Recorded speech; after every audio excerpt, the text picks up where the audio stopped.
El método de formulación de mezclas asfálticas tipo asphalt concrete, que se basa en el ensayo denominado Marshall, es el que más se ha utilizado en todos los países desde que fue puesto a punto en la Guerra del Pacífico por el Cuerpo de Ingenieros de los Estados Unidos de América.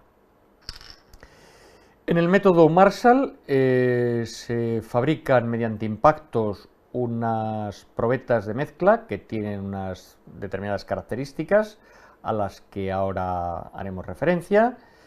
En primer lugar, se establecen cuáles son las características volumétricas de la mezcla. Se fabrican distintas mezclas con contenidos diferentes de ligante y se determina la densidad aparente y luego, en función del peso específico de los áridos y del ligante, se calculan los huecos en árido, lo que en algunos países de América Latina se llama vacíos en agregado mineral, y se calculan asimismo los huecos en mezcla, los vacíos finales tras la compactación. Seguidamente se procede a llevar a cabo el ensayo mecánico de rotura de las probetas, que se realiza en unas determinadas condiciones de temperatura y de velocidad de aplicación de la carga, y mediante este ensayo mecánico se determinan otros dos parámetros, lo que se llama estabilidad Marshall o carga de rotura, y lo que se denomina deformación Marshall, que es lo que se ha acortado el diámetro de la probeta hasta el momento de dicha rotura. Los resultados se representan gráficamente, como vamos a ver a continuación, y en función del análisis de esas curvas se determina, al menos en principio, lo que sería el contenido óptimo de betún asfáltico. Como hemos dicho anteriormente, en el caso en el que estemos formulando un asphalt concrete en Europa, a continuación lo que habría que hacer es someter esa mezcla a los ensayos de resistencia a las deformaciones plásticas y de tracción indirecta antes y después de inmersión. En este esquema vemos cómo es la probeta y las acciones a las que se somete para llegar a su rotura. Son probetas, como ya habíamos dicho, cilíndricas, de más diámetro que altura, una altura de 2,5 pulgadas y un diámetro de 4 pulgadas. La probeta, a la temperatura prescrita en el ensayo, que son 60 grados Celsius, se introduce entre esas mordazas, se aplica la carga y se determina cuál es el momento de la rotura, momento en el cual la carga tendrá un valor determinado, lo que hemos denominado estabilidad Marshall, y las mordazas se habrán aproximado una longitud, que es lo que denominamos deformación Marshall.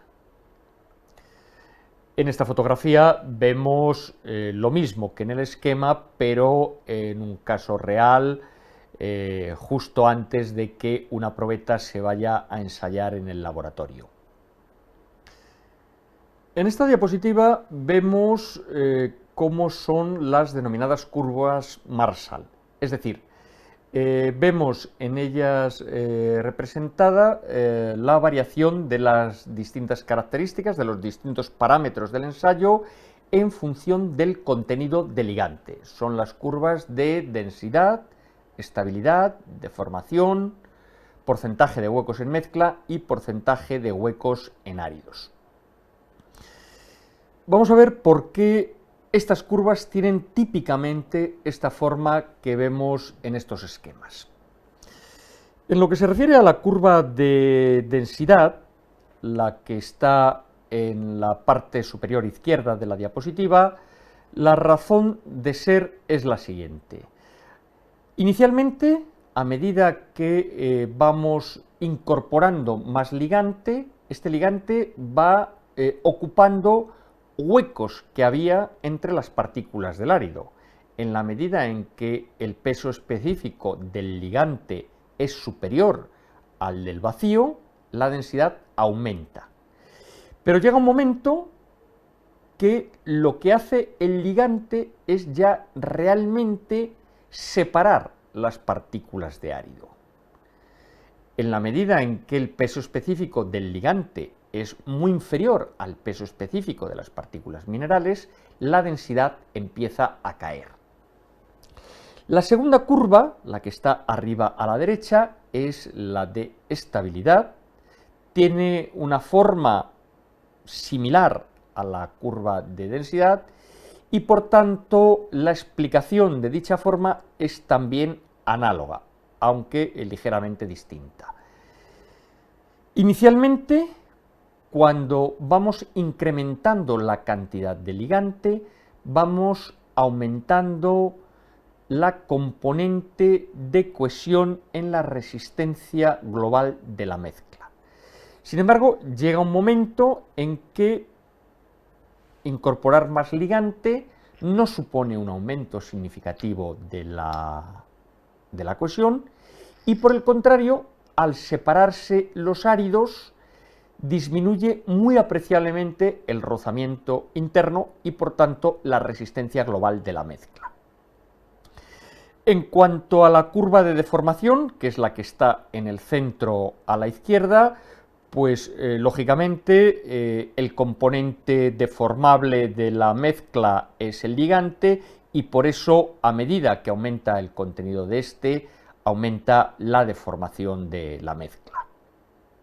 En cuanto al porcentaje de huecos en mezcla, la curva que tenemos en el centro a la derecha, según vamos incorporando ligante, van quedando menos huecos en esta mezcla.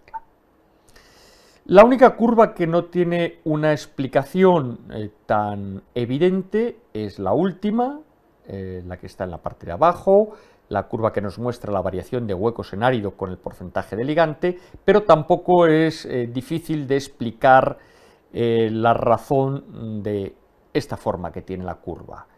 Una curva cóncava hacia las íes positivas. Una curva, en definitiva, como vemos, con un mínimo.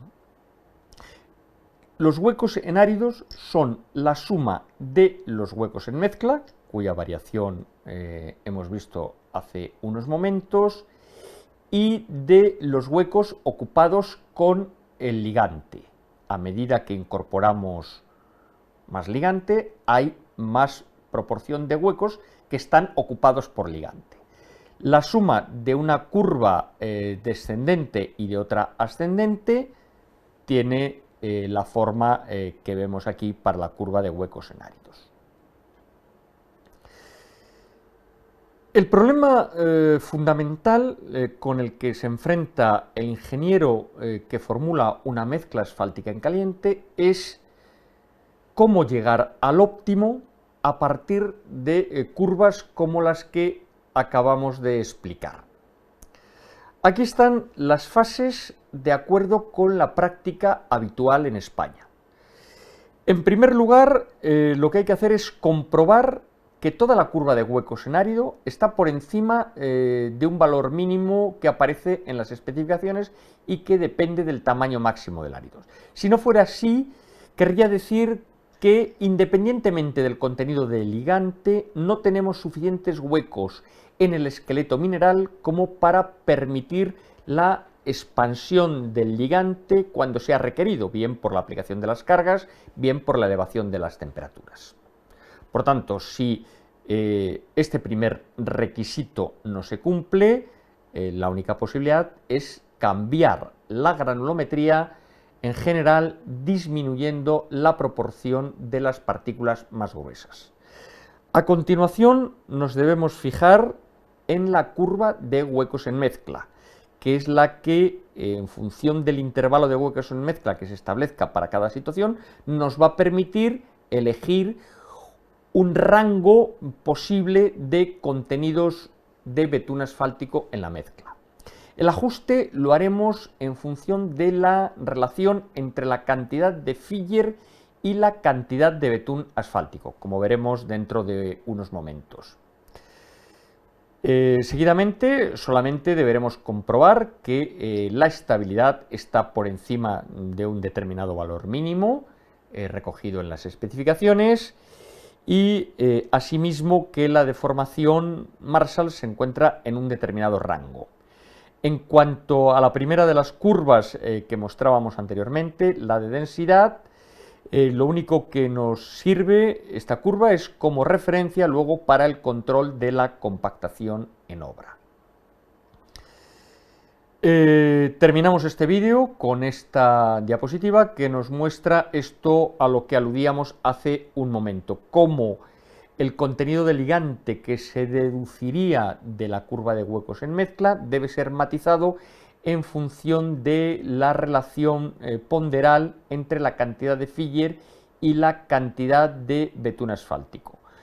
Lo que se está diciendo con esta relación es qué rigidez queremos para el mástico. Cuanto más alta sea la relación filler-betún, más rígido será el mástico, por tanto probablemente más resistente a las deformaciones plásticas, pero asimismo menos resistente a la fatiga. En todo caso será un mástico menos flexible. Estos son los valores recomendados, alrededor de los cuales hay que intentar situarse en el proceso de formulación de la mezcla asfáltica.